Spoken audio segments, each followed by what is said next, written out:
más fácil al préstamo de esos banqueros que van naciendo precisamente en la misma época, sobre todo en algunas ciudades italianas, ¿no? Son famosos los banqueros genoveses. Me permito citar, aunque sea una cita literaria, en este caso esos versos de Quevedo que se refieren al oro de América y dicen: nace en las Indias honrado donde el mundo le acompaña, viene a morir en España y es en Génova enterrado. Es decir, los reyes ya habían contraído previamente deudas con los banqueros para financiar sus campañas, y cuando llegaba el oro de América, pues muchas veces por España pasaba rápidamente, ¿no? Bien, todos estos factores económicos que están en el origen del Estado moderno tienen que ver a su vez con el surgimiento del capitalismo. El Estado moderno aparece muy vinculado a esta forma de organización también económica. Todo lo que hemos mencionado, las finanzas, el comercio, el origen de los bancos, el oro de América, nuevas formas de financiación de la monarquía, nuevas formas de hacer la guerra, etcétera, hacen que el Estado en sus orígenes venga muy unido, muy aparejado al capitalismo. Bien, pero estas son las razones económicas, ¿no? Poderosísimas y muy importantes, pero hay también razones ideológicas y religiosas, ideológicas y religiosas, entre las cuales, por supuesto, en primer lugar está la reforma protestante. La reforma protestante implica la separación definitiva entre el Estado y la Iglesia. Significa que el poder religioso y el poder político se van a desvincular. Aunque es verdad que en la Edad Media tampoco recaían necesariamente en la misma persona, porque por un lado estaba el Papa y por otro lado estaba el Imperio, ¿no? El Sacro Imperio Romano Germánico, pero en la Edad Moderna la Reforma va a implantar la idea de cuius regio eius religio. Significa cada reino podía tener su propia religión. Ya desaparece esa unidad religiosa. Al desaparecer la unidad religiosa, me refiero a nivel global, que en este momento todavía hablaríamos de Europa cuando nos referimos a nivel global, pero al desaparecer esta situación, pues lógicamente los estados van adquiriendo fuerza, porque también, es el caso inglés, un caso paradigmático, cada reino tiene su propia religión y esto desvincula al Estado de un poder religioso externo como podía ser el papado. De hecho, en el caso inglés, como sabemos, la cabeza de la propia Iglesia anglicana coincide con la cabeza de la corona. Y también como segunda razón ideológica, estamos hablando de una manera muy sintética, es que en el Renacimiento el centro de la reflexión filosófica pasa de Dios al hombre. En la Edad Media el centro de la reflexión es Dios, en el Renacimiento el centro sería el hombre. Esto nos da una nueva idea de libertad y una nueva concepción, en definitiva, del poder, pero también de la situación de la persona. En tercer lugar, encontraríamos razones técnicas. Esto es importante, igual que vemos que ahora hay razones tecnológicas que nos marcan esta era de la globalización, que significa la ruptura precisamente con estos elementos del Estado, ¿no? Podríamos decir Internet, ¿no? Que parece que no tuviera nada que ver. Pues sí, Internet puede tener que ver, igual que otros factores económicos, ¿no? En esta era de la globalización, pues puede tener que ver con la finalización del Estado. Pero vuelvo al punto en el que estábamos. Ahora no estamos hablando de la finalización, sino del origen. ¿Qué factores tecnológicos tuvieron que ver? Naturalmente, la imprenta, que implica el fin del monopolio cultural de la Iglesia. Antes de que existiera la imprenta, todas las obras se conservaban en los monasterios, ¿no? Ahora ya las obras se pueden editar, y se pueden editar con un número mucho más amplio de ejemplares, ¿no? Algunos hablan de la galaxia Gutenberg, ¿no? La galaxia Gutenberg es todos estos siglos que hemos vivido bajo la imprenta como forma esencial de producción cultural, y que ahora pues terminan precisamente con Internet. También podremos hablar de la pólvora, ¿no? La pólvora implica el fin del monopolio militar de la nobleza también, ¿no? Como ya he dicho antes, las guerras se hacen de otra manera en la Edad Moderna. Los ejércitos se constituyen de otra manera, aparecen los ejércitos nacionales. Y una tercera razón tecnológica también importante, porque está vinculada con el descubrimiento de América y con su conquista, son los instrumentos de navegación, la brújula, el astrolabio. Todo esto facilita de una manera muy clara la comunicación y posibilita pues, ese descubrimiento, esa conquista, y que, como podemos ver, es enormemente decisiva. Fíjense si tiene relación la conquista de América, que ya lo hemos mencionado antes, otro tipo de factores, con la configuración del Estado moderno, que el primer tratado internacional, bueno, con el antecedente inmediato del Tratado de Alcasovas, el que se considera primer tratado internacional es el Tratado de Tordesillas. En definitiva significa que dos estados se reconocen mutua soberanía, como serían Portugal y España, y se reparten todo lo que se vaya a descubrir, todo lo que se vaya a descubrir. ¿Por qué? Porque esa configuración de organización jurídico-política estatal se la reconocen mutuamente ellos, pero no, por supuesto, a otros territorios que pudieran encontrarse en el mundo, ¿no? En el mundo. Lo que hacen España y Portugal en el Tratado de Tordesillas es repartirse el mundo. Hacen dos hemisferios, como es conocido. Bien. Lógicamente todo esto viene precedido de los avances en los instrumentos de navegación que posibilitaban llegar a lugares donde antes no era posible o ni siquiera se podía considerar. Un cuarto bloque de razones vinculadas a los orígenes del Estado pues son las organizativas, algunas de las cuales ya hemos hecho referencia. Surge lo que sería la propiedad pública, aparece una administración y una burocracia. El poder de mando se va a ubicar en el príncipe, se va a centralizar de alguna manera, y como digo, en el Estado encontramos ese origen de la burocracia que más tarde pues, dará lugar a una administración como la que hoy conocemos. Bien, origen y caracteres, pero tendríamos que entrar en la segunda pregunta. Trato de ceñir siempre al programa, porque es muy fácil allí profundizar en las distintas cuestiones, pero también irse por las ramas. Entonces vamos a tratar de ser en estas exposiciones pues, lo más claro, lo más conciso y lo más comprensible que se pueda. Y vamos a ir marcando siempre los epígrafes. Así que ahora entramos en la segunda pregunta, que dice su fundamentación doctrinal. La fundamentación doctrinal del Estado, desde luego, pasa por muy diversos autores, muy diversas teorías, muy distintas concepciones, que aquí solamente se pueden apuntar algunas de ellas. Hay que decir que la palabra Estado, el primero que lo utiliza es Maquiavelo.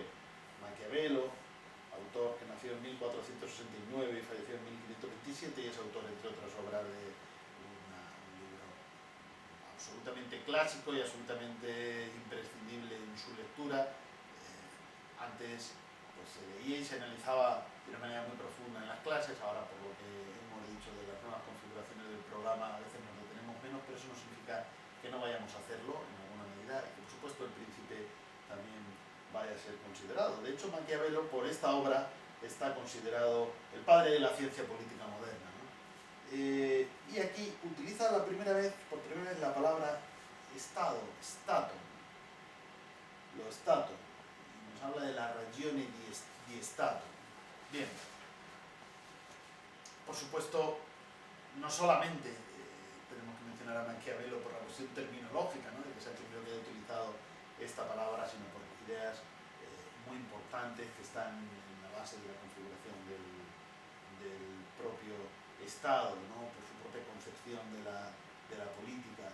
Tiene algunas ideas importantes, pues tienen que ver con la consideración de la historia como clave de la política, con el pesimismo antropológico y con la virtud como cualidad que él considera imprescindible en el príncipe, ¿no? Una cualidad que debe tener el príncipe y que contribuye al fortalecimiento del poder. Con la ayuda de la fortuna no lo traduciríamos, fortuna es palabra italiana igual que virtud, no lo traduciríamos de manera literal, sino que la fortuna más bien es ese imponderable, ese factor que que es irracional, que queda al azar, pero que hay que tener a favor. Hay que tener a favor.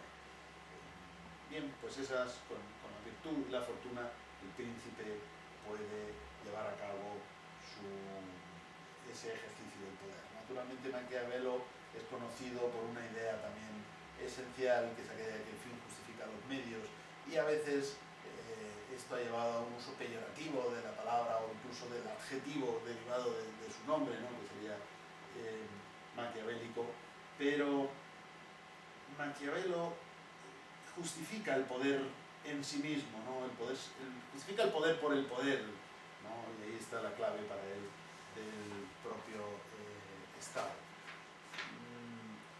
Naturalmente habría muchas críticas a Maquiavelo y mucho más podríamos hablar del mismo, pero tengo que hacer un repaso sintético para que ustedes simplemente conozcan los autores clave en la fundamentación del Estado. Por supuesto, en segundo lugar estaría Bodino. Bodino es un autor que nace en 1530, muere en 1596, es autor de los 6 libros de la República, y su gran aportación es la configuración de la idea de soberanía. Pero a esto nos vamos a referir después, porque luego vamos a ver los elementos del Estado. Entonces, cuando hablemos del poder, profundizaremos algo más en Maquiavelo. Y en tercer lugar, por supuesto, pues quiero referirme a Thomas Hobbes. Thomas Hobbes, nacido en 1588, fallecido en 1679, autor de obras importantísimas y sobre todo del Leviatán, una obra de 1649 que es esencial en la justificación del poder. Aparecen en Maquiavelo algunas ideas también importantes que tienen que ver con esa justificación del Estado. Según Maquiavelo, es el primero de los autores que nos va a hablar de la existencia de un estado de naturaleza previo a toda organización política, aunque sea no tanto un intento de descripción de la historia, sino como una explicación, vamos a decir, filosófica y en cierto medida lógica de lo que es el Estado. Para Maquiavelo el estado de naturaleza no era feliz, más bien era un estado de guerra, era un omnium contra omnes, imperaba el desorden, la injusticia, la inseguridad, la guerra, la muerte. Maquiavelo entiende que el hombre es egoísta. Retoma esa frase de Plauto, homo homini lupus, el hombre es un lobo para el hombre.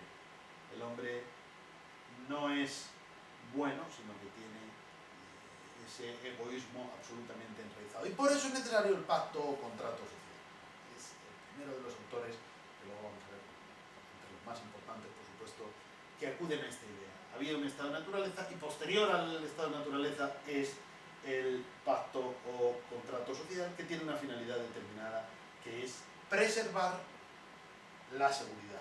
Esto sería así en el caso de Maquiavelo. Por eso se justifica un poder absoluto, un poder limitado, por eso el Leviatán ha pasado también al imaginario colectivo como la idea de un estado absoluto, un estado que tiene un poder limitado, porque tiene una finalidad que cumplir, que es preservar la seguridad, y ante ese fin todo se comprende, todo se respeta, ¿no? Pero hay, por supuesto, todo se justifica. Hay, por supuesto, otros autores que mantienen, pero con diferencias muy importantes, esa teoría del pacto. Quizás las teorías del pacto son la justificación más poderosa del Estado en estos siglos, ¿no? En la Edad Moderna y luego ya en el tránsito a la propia Edad contemporánea. Ya hemos visto cuál es la teoría de Hobbes, pero manteniendo la idea de un estado de naturaleza y manteniendo la idea de que hubo después del estado de naturaleza un contrato o un pacto social con una finalidad determinada, encontramos a dos autores también claves y con un perfil muy diferente, pero que también inscribiríamos dentro de la teoría del pacto. Estos autores son John Locke y más tarde Rousseau. Si Hobbes es, por así decir, el padre de la monarquía absoluta, la justificación de la monarquía absoluta, John Locke, en cambio, es el padre del liberalismo político. ¿Por qué? Porque para Locke el estado de naturaleza no está caracterizado por la guerra, sino más bien por la felicidad. Es verdad que en el estado de naturaleza existe una libertad, pero el hombre, entendido siempre como ser humano, es feliz. Y el pacto social no tiene la finalidad de acabar con una situación determinada, sino antes, al contrario, con preservarla. Hay un contrato social, hay un pacto social, pero lo que busca precisamente es garantizar esa libertad que ya existía de una manera previa, porque la libertad está en la naturaleza humana. Para Locke, el hombre no es egoísta, el hombre tiene una consideración mucho más optimista sobre la naturaleza humana y por lo tanto el contrato social lo que tiene que hacer no es acabar con esos riesgos de la condición humana, sino antes al contrario preservar esa característica que estaba en el estado de naturaleza. En cambio Rousseau nos habla de un estado de naturaleza en el cual, aunque el ser humano era feliz y era libre, surge un elemento que distorsiona esa felicidad y que se constituye en fuente de enfrentamientos. Y este elemento es la propiedad. Cuando alguien llega y dice, esto es mío, y pone una cerca, ¿no? Esto es mío. Eso va a generar conflictos y enfrentamientos. Y para ello será necesario un contrato social que permitirá establecer un orden también en la organización jurídico-política. Sería esa garantía de la propiedad que ha nacido en ese estado de naturaleza, ¿no? Con esa ruptura, digamos, de un elemento de libertad y de felicidad, pero que luego hay que preservar.